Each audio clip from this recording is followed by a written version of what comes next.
एक प्रभात गौतम बुद्ध बोलने को थे और उसके पहले कि वे अपना मौन तोड़ते विहार के द्वार पर एक व्यंग गीत गाने लगा था। उस शांत, उस निस्तब्ध प्रभात में फिर वे चुप ही रहे। सूर्य अपनी किरणों का जाल बुनता रहा और वह पक्षी गीत गाता रहा। बुद्ध चुप थे तो सभी चुप थे और उस मौन में, उस शून्य में वह गीत दिव्य हो गया था। गीत पूरा हुआ तो शून्य और गहरा हो गया था। बुद्ध फिर उठ गए। उस दिन वे कुछ भी नहीं बोले। उस दिन बस ये मौन प्रवचन ही हुआ था और इस मौन से उन्होंने जो कहा वह किसी शब्द से कभी नहीं कहा गया है।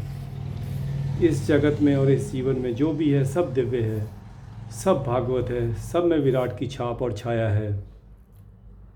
वही सब में प्रच्छन्न है, वही सब में प्रकट है, उसका ही रूप है, उसकी ही ध्वनि है।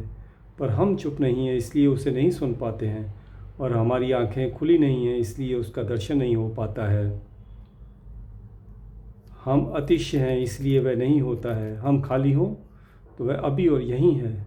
सत्य है पर स्व मूर्छा में है, जैसे प्रकाश हो पर आंख बंद हो और फिर स्व को भी नहीं जगाते हैं।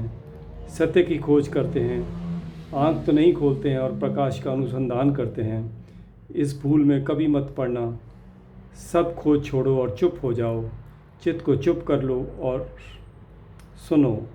आंखें खुली कर लो और देखो। जैसे पानी की मछली मुझसे पूछे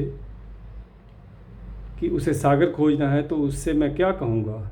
मैं उससे कहूँगा, खोज छोड़ो और देखो कि तुम सागर में ही हो। प्रत्येक सागर में है। सागर को पाना नहीं, पीना शुरू करना है।